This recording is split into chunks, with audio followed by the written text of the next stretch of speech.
style, he's a forward pressure fighter that wants to take your head off. So Aldin's going to bring out the best in me, I feel. I'm going to have to be in my best form. I'm going to have to use every skill that I've developed in the gym over these years and put on the show.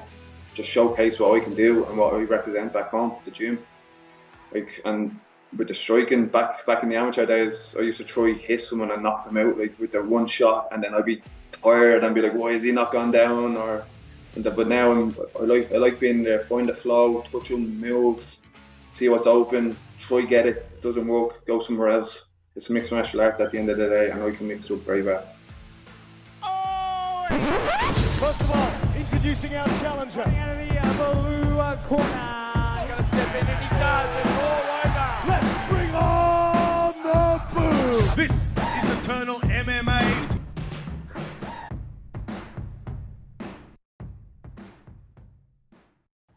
All right, everybody, welcome back, and thank you for joining us here once again on another edition of the Eternal Insiders Podcast. We are powered by Fight HQ, the official uniform partner for Eternal MMA, and with that, let us welcome in today's guest. He has a long touchdown in Perth, Western Australia. He's come all the way over from Dublin, Ireland. He is here because he is set to compete against Aldin Bates at Eternal 89. That card coming up this weekend. Now competing for the Eternal MMA Interim Welterweight Championship. Please join me in welcoming in Straight Blast Gym Ireland's own Stephen Costello. Pleasure to have you here on the show, man, ahead of a stellar card this weekend. Can't wait for it.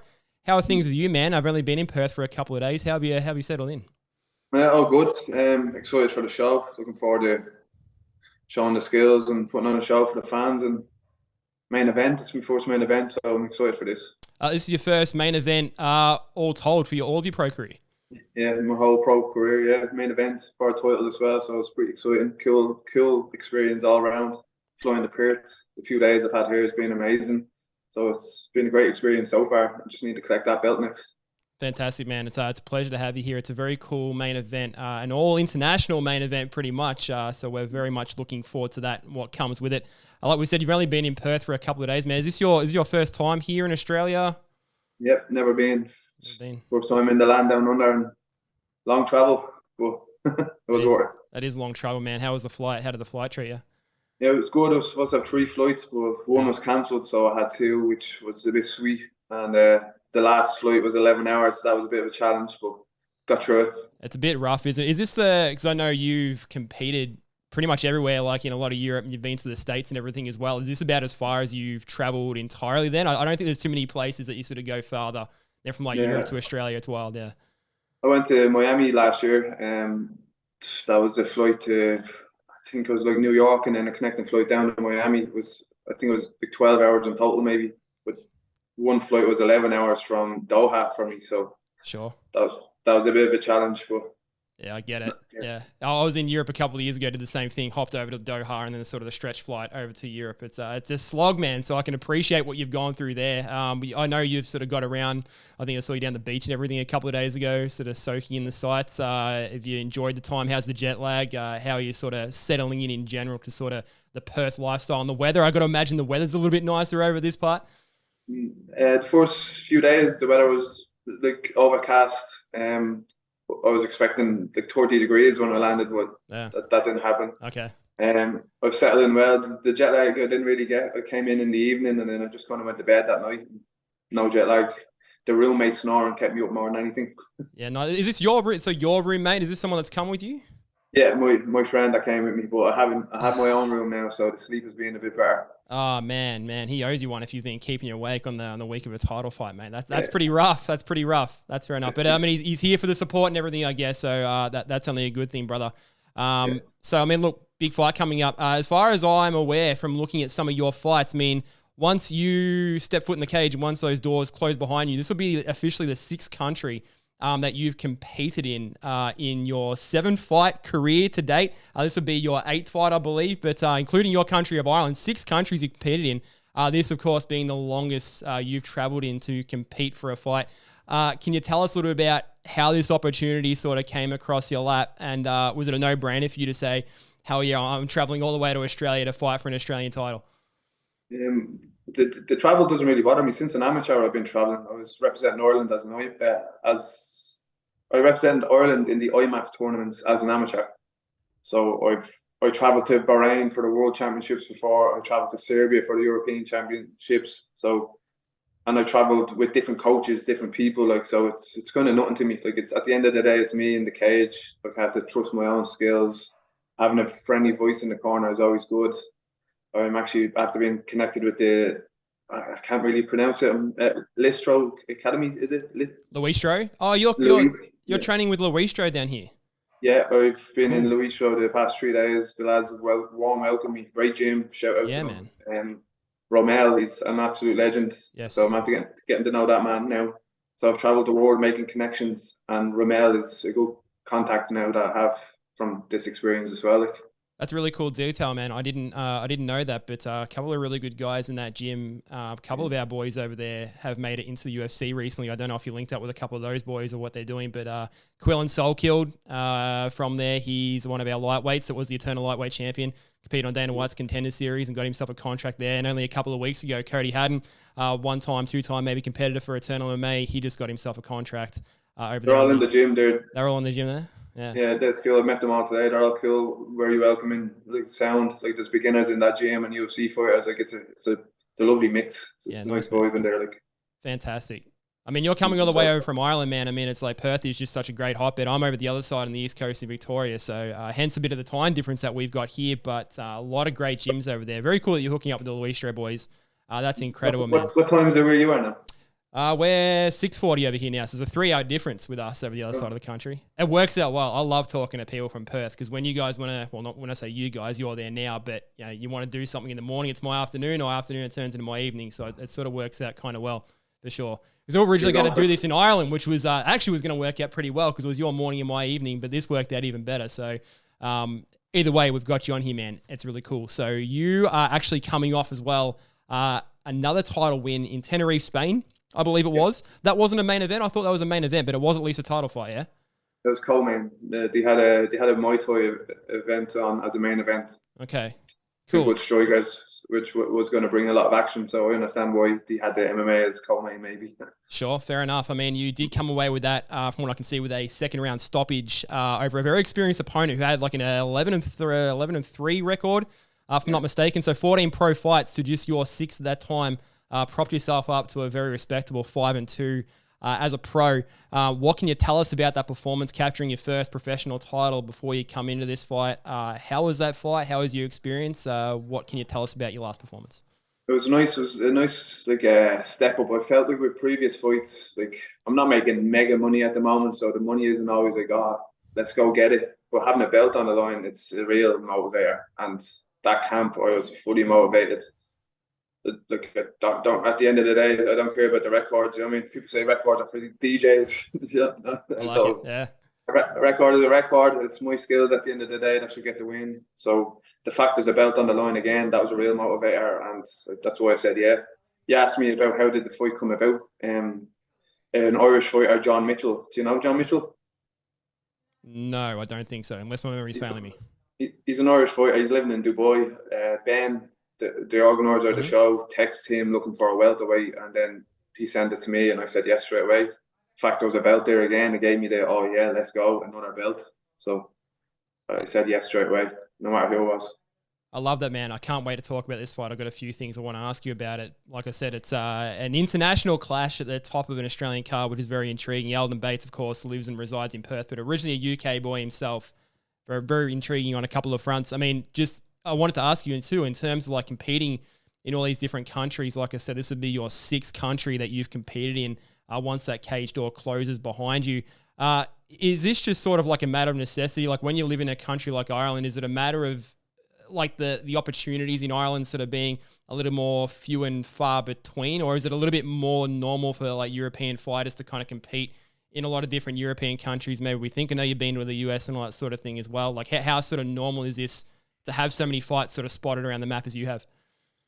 The scene is kind of small back home because there won't be many fighters, so it's a small group of people. Like I'd be a welterweight, there would only be a handful of welterweights. Yeah. In the Republic of Ireland, they're very strict with medicals and stuff, so that kind of puts people off. Up in Northern Ireland, there's less medicals and less restrictions, so up north you will get better shows, and then in England there would be better shows. But in recent times, since MMA is booming, a lot of fighters are getting a lot of fights everywhere now, like Sweden, Yeah. Tenerife, Spain. Like, it's all kicking off now. What a time to be a mixed martial artist! Like, it's booming at this stage. Yeah, and I suppose, like, you know, when you live and train in Europe, I mean, going to other European countries is kind of like most places aren't sort of too much of a flight away. So it's not, I guess, like too much kind of out of the way. It's probably sort of similar to our guys coming from the East Coast to the West Coast because we're sort of so fast here. So very similar, I guess. So just for context with for your career, just for people listening or watching, with your record, I mean, you lost your pro fight, your first pro fight, your debut, back at Bellator 270 in 2021. But since then, you've gone on to win 5 of your next 6 fights. And with that second loss that you had, looks like it came by way of split decision in what I can only imagine was a very close fight, being that it was a split decision. So in terms of the results and the performances, I mean, the trajectory is just on an upward sort of trend. Now, I was going to ask you too, just about your situation back home, because from what I recall from looking into a bit of yourself, you were trying to compete as a mixed martial artist, trying to train at the same time as juggling life as a carpenter.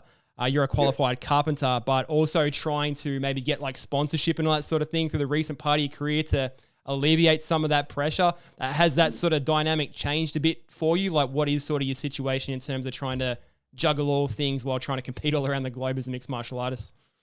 Yeah, it's tough. Like, anybody doing martial arts is always trying to find the right balance between a bit of work to bring money in to support your life and then enough time to train with the pro teams in your gym and stuff like that. So I'm lucky enough I have people that support me back home. Like, the people that I work for, they give me a nice little schedule when I'm in camp, make a bit of money and then go training. And then when I'm outside of camp, I'll be more work. Like, so it's trying to find the right balance when I'm in camp. And then sponsors are always hard to get. Like, if anyone's watching, hit me up. But yeah, it's always sponsorships. It's a massive help in this game when someone has to go to work and make money. Support the family. You have said that MMA has changed your life somewhat. At one point, you said that you were living a lifestyle that you weren't too keen on, due in parts to alcohol consumption, overweight, from what I could see, 105 kilos, something that you put down a little bit of your fighter info. You joined a gym back at the age of 25, and you didn't sort of look back, set yourself up for a pro career, and get into a healthy sort of lifestyle. You're, of course, at Straight Blast Gym in Ireland. Was that the gym that you initially joined back then when you first decided to get into mixed martial arts, or was this somewhere different? Yeah, like you said, I was out partying, drinking, up late watching all the Conor McGregor fights, like at 6 a.m. back home. So that would turn into a weekend bender, and then at one point I got sick of it. And then with Conor McGregor's success, a big state-of-the-art gym opened up the road from my parents' house, my mother's house. And one day out on the beer drinking, I said, "Feck it, I'm going to give this up, and then I'm going to commit to the gym and see what happens."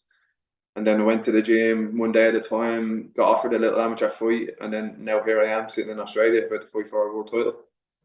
Now, fans will, of course, be familiar with SBG Ireland, Straight Blast Gym in Ireland, thanks largely in part to the rise of, man, you just mentioned there before, Conor McGregor, of course, head coach John Kavanagh, who I believe is one of your coaches as well. And I'm curious on that dynamic in terms of your coach, John Kavanagh, or just the gym with Straight Blast Ireland.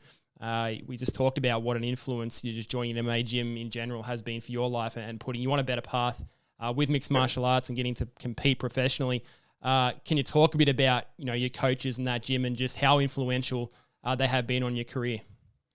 Yeah, it's unbelievable, the energy and experience every morning down in the gym. It's not only John Kavanagh. There's a coach down there called Dave Roach, yes, who I would have met in the original gym that I joined, which he kind of always told me from day one, if I stick to it, I could become a champion. And kind of planted the seed in my head, called me champ every daily, being very supportive. So he's been the biggest influence in my life in MMA at this point. And then he put a word in with John to bring me down to the SBG Pro team. And then I started going down to the SBG Pro team, and I'm there nearly every morning now when I'm in fight camp. So between Coach Dave Roach and Coach John Kavanagh, it's the best gym in the world with what they're teaching daily, is my opinion. Yeah, it's certainly a well-renowned gym. I mean, there's a lot of world-renowned gyms too, but, with a couple of those guys that you just mentioned, certainly the gym's been put on the map. Obviously Conor McGregor there, certainly a big help, but I only hear good things about Straight Blast Gym Ireland and everything that goes on there with your fighters. It's all led you to this point, competing for a world title in Spain, now coming over to competing for a title in Spain, now coming over to compete for an Australian title with Eternal MMA, fighting against Aldin Bates, like we said at the top of the show, essentially in what is a very international flavoured fight.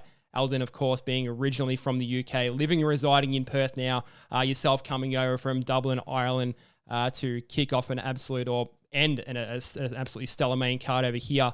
It's a fantastic looking matchup. Aldin now 9-3 in his pro career on a 3-fight winning streak.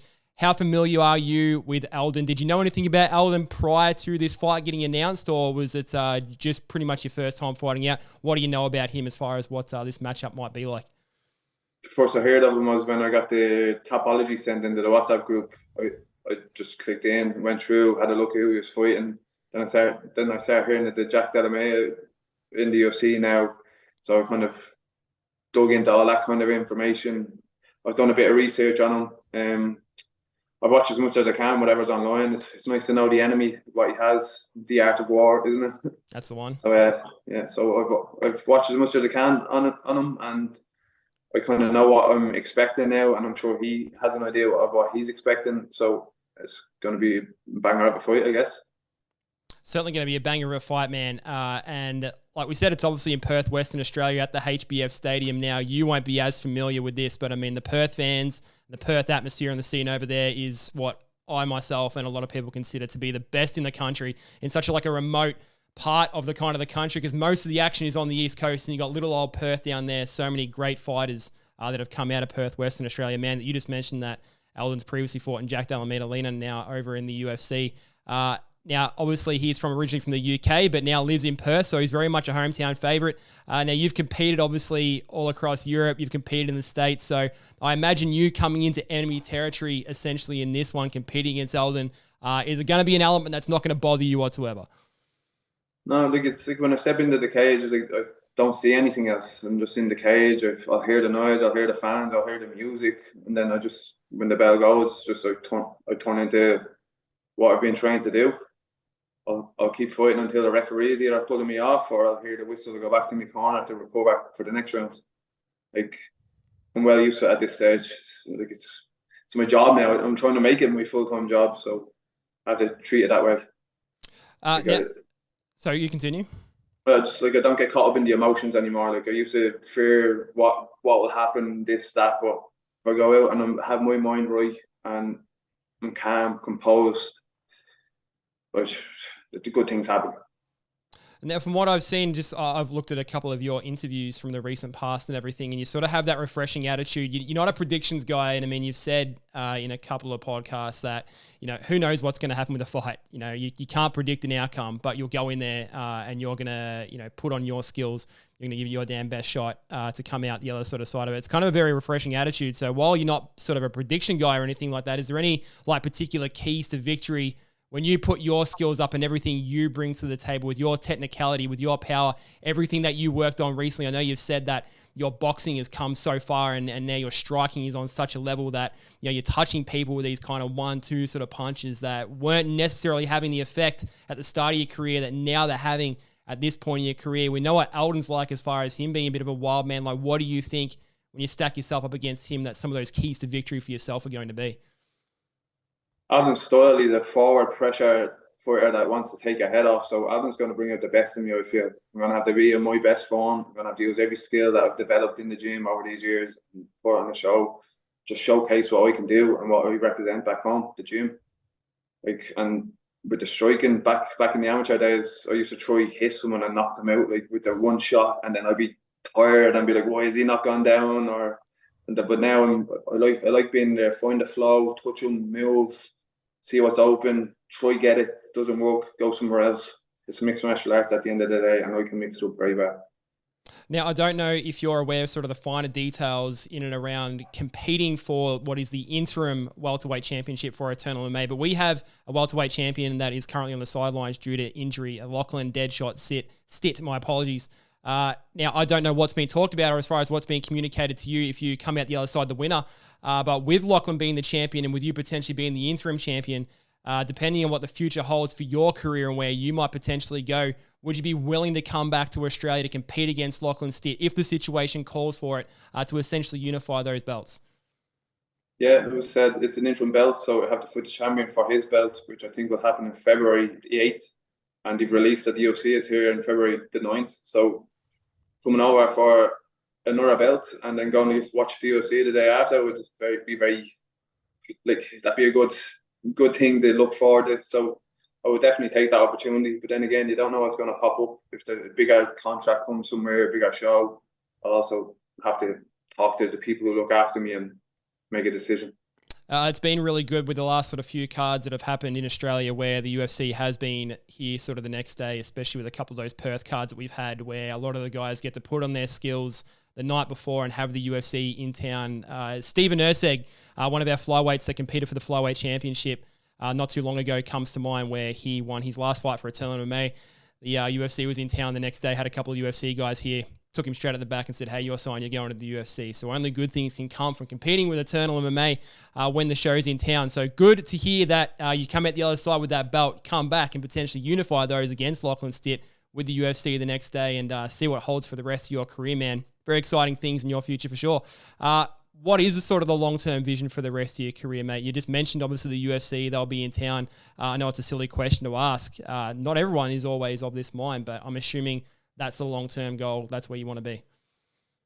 Yeah, just if that happens, that happens. If other offers come in and they look after me, like at the end of the day, I just want to make money and live happily ever after, kind of retire, be on my own time, not have to listen to people, be my own boss, probably invest in something. So whatever gives me that opportunity to make my future better is what I will go for. I mean, we could, just while we're on the subject, I mean, it doesn't even necessarily have to be the UFC. I mean, we see fellow Irishman Paul Hughes just competed in the PFL recently. Did you see this fight on the weekend with Paul Hughes? Yeah, I didn't watch the full fight, but I've seen highlights and stuff. So great win and great situation for Irish MMA. What a performance from him. A lot of heads in Ireland are talking about this being the biggest performance from an Irish fighter since Conor winning the belt sort of way back when. Is this sort of thing, like with Irish fighters, like doing big things, competing against AJ McKee, obviously a big-time win. Is it really that big in Ireland for something like this? Yeah, well, every big win helps Irish MMA more and more. Like, the government don't support anything back home. So if they see these Irish lads representing the country, doing well, putting us in good positions, like it's just a win-win for everybody, for the fighters, the country, the sports. Like, MMA changed my life, and I'm sure like if there was more facilities around the country, it would definitely help change other people's lives. Defeat people's depression, obesity, alcoholism. Like it's what MMA fixes. It cures it. Like, it fixes it. Like, it gives you a discipline. It gives you something to go do in the evenings or do in the mornings instead of listening to the demons in your head. Oh, I'll go have a drink. Like, so Paul Hughes just winning that fight makes things better for big opportunities back home, health-wise, sports-wise, revenue-wise for the country. Like, it has such a big knock-on effect. Big wins do, is my opinion. No, and you're certainly a good representation of everything you just said there, man, considering where you've come from and the position you're now. Coming over here to give us a great main event against Aldin Bates on October 26th in the main event for the interim welterweight championship. Very cool things ahead. EternalMMA.com is where you can get your tickets for those to come and see that main event and that stellar main card that we got going on. And of course, if you're not coming to that event, if you can't make it to that event, it is live and exclusive on UFC Fight Pass. He's been Stephen Costello all the way from Dublin, Ireland, here in Perth, WA. Cannot wait for this one, brother. Thank you so much for your time. Obviously, you want to come away with this belt. Let's see if you can do it. All the ears to the ground. Any plans if we take that belt? Is sticking around Australia for a little bit longer and taking some of the sites, or is this strictly just a business trip? I have one full day after the fight, so I'll probably wear the belt around the town and do a bit of sightseeing, probably a bit of food, maybe a few beers. Let me know what place to go. I'll have a few beers with a few of the fans if they're around. So see what happens. They'll look after you over there, brother. The Perth people are fantastic. So you get well taken care of. So.